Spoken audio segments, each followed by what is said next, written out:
Actually, I think that would have been a better look. Yeah.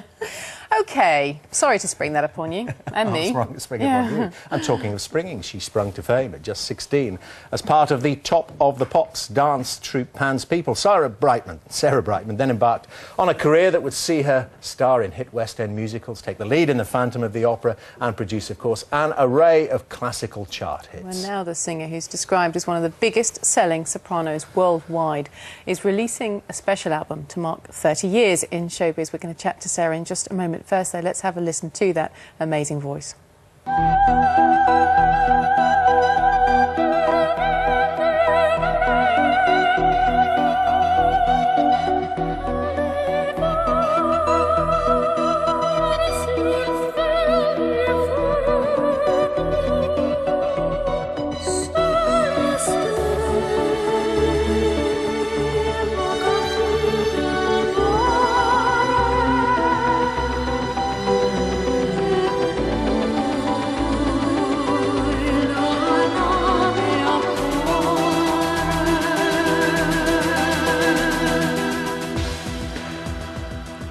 Wonderful stuff, and we're glad to say Sarah is here. A very good morning to you. Good morning to you. Now, we're talking about this this new album, the best of Sarah Brightman. I mean, there's an awful lot there that is very, very good. How did you go and condense it down for an hour? I don't know. I mean, it was amazing because my career has, in 2 years' time, actually has been going on for something like 30 years. And so to try and pick all the pieces was quite difficult because, of course, there's so much material. But, of course, what we've done, we picked the best of, really, and the pieces that were most well-known around the world. And we came up with this, Classics, the best of Sarah Brightman, so... long old way from Starship Trooper, isn't it, in the 70s? Do you know, I've been having a wonderful, mad time in the last few days in Britain because, of course, the perception of me here is very different to abroad because they know me for the last 12 years. Yeah. So here, of course, everyone said, you know, how do you feel about Hot Gossip and Pan's People? And I've just been having a laugh because people have brought up all these things they remember, and it's been really lovely. Guess what we're just about to as well. Now, a lot of people, I think it's a Trivial Pursuits question, know about the Hot Gossip, but Pan's People, it started even before that, the dancing. Which, that's you there, is it? No, no, it isn't. You can't see me there, I don't think. It might... Do you know, it might be me. I can't remember because that's an amazing piece of footage. Oh. Maybe that's me in the centre. But yes. Did you ever imagine your career would progress, you know, when you look back at that time? I knew I was going to sing. And because I was already at that time starting to train as a classical singer, because I love classical music, I knew at some point that it would veer towards that way.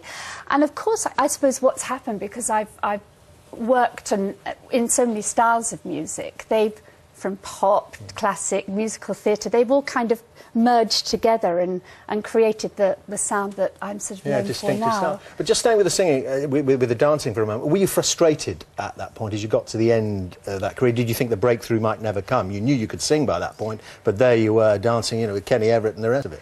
No, I never felt that way because I had such a good time in those days. I was a teenager. We were running around the continent with all these pop groups of the late 70s, having a great time doing these TV shows, and of course working very hard with the dance area because the choreography at that time was very, very difficult. Arlene Phillips did it, and and it was wonderful as well. But I just had an instinct that I was going to move forward with the singing, and then of course I went into the sort of what I call the Lloyd Webber decade, where I was doing things like Phantom and the Pie Jesu and Music of the Night, all of those songs. And then, of course, and it seems I've changed every decade, I then moved abroad and started working with a wonderful producer from the continent. And then we started experimenting with all these styles and came up with what I do now. And just returning back to the Cats, Phantom of the Opera again, you say there is this big association, of course. Still, we have you stuck in a time warp, even though you're a homegrown girl. It's a bit of a shame. But just to talk about the Lloyd Webber years, as you put it, of course, he was a huge influence on you personally and professionally. What did you learn from him, do you think? He's a fantastic man. He's very, very intelligent and very focused, and you know, great fun as well. And I think probably what I learned most from Andrew was that about confidence and about if you're given a gift, pursue it and use your instinct and go forward, and don't necessarily follow the crowd. Do what you feel is right and enjoy yourself, and just go forward. And that's what I did. So that helped me tremendously. Interested, Sarah, in what you said there about you've changed almost every decade. Is that a Madonna-like act of consciousness in that you want to reinvent yourself at every phase, or is it an evolution?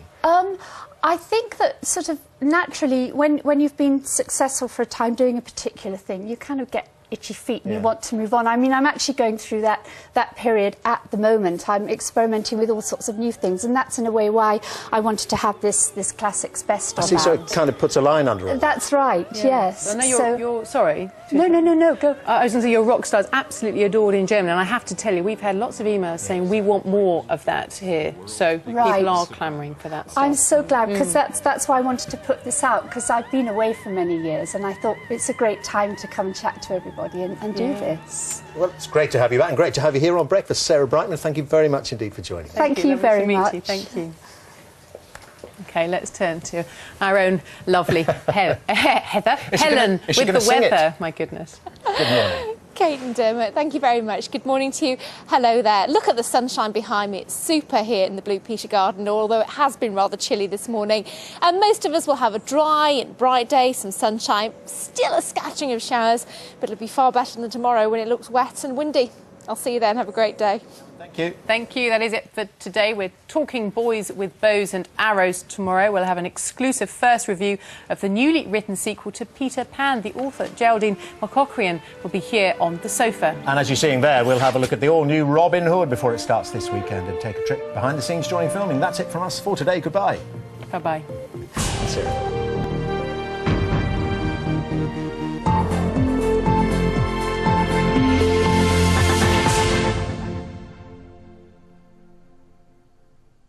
BBC One's After a Party House for music lovers. To buy or not to buy is next. And then... Hello. He was at the centre of his own real-life TV drama a couple of weeks ago. Today, Nick Knowles is back for a check-up on his damaged shoulder. But now there are signs it could be worse than anyone first thought. Has Nick rushed back to work?